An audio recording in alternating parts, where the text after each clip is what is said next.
There's a widely held belief that self-discipline means being able to do something when you don't actually want to do it.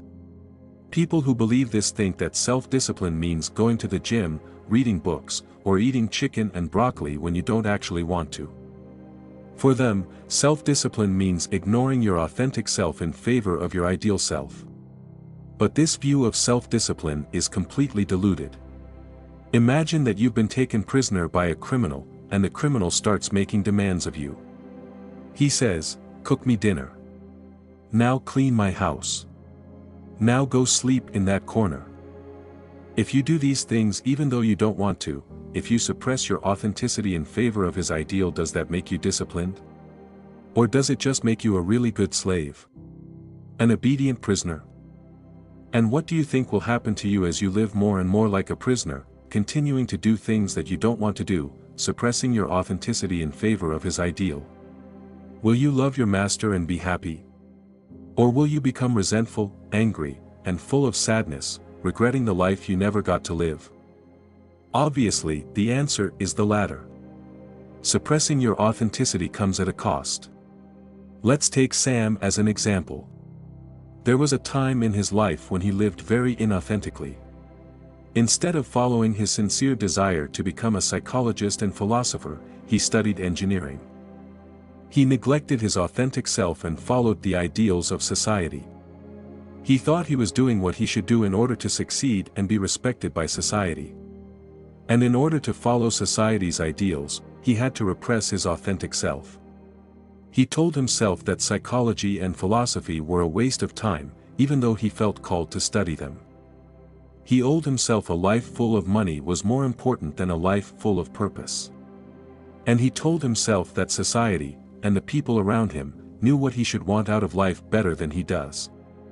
And by repressing his authentic self, he became out of touch with his own true feelings, desires, and instincts. And this loss of connection took a very real toll on his health, causing him to develop lots of mental health issues. For a deeper look at the science behind the connection between authenticity and health, I recommend reading Dr. Gabor Mate's book, The Myth of Normal. Suppressing your authenticity will always take a real cost on your health. Forcing yourself to do things you don't want to do is not self-discipline.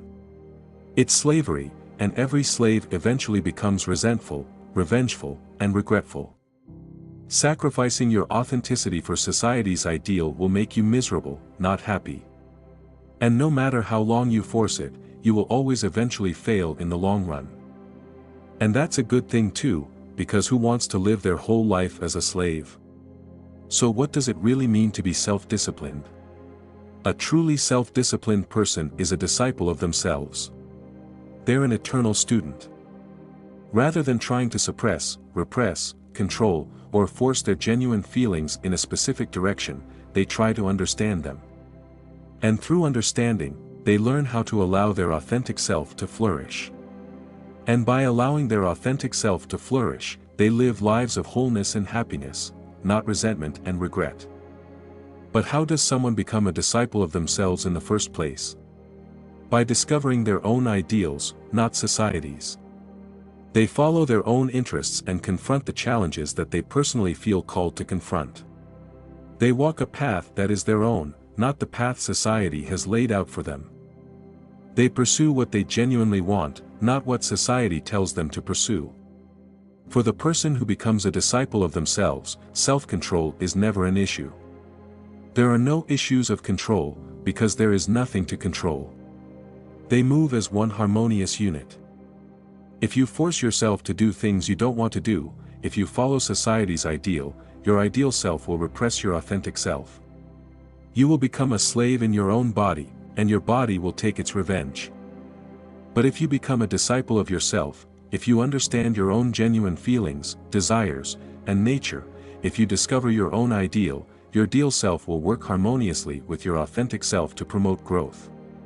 So here's the secret to self-discipline. Self-discipline is not about forcing yourself to meet society's ideal, but rather becoming a student of yourself. It's about discovering your own ideal and allowing your authentic self to flourish. Thank you for watching.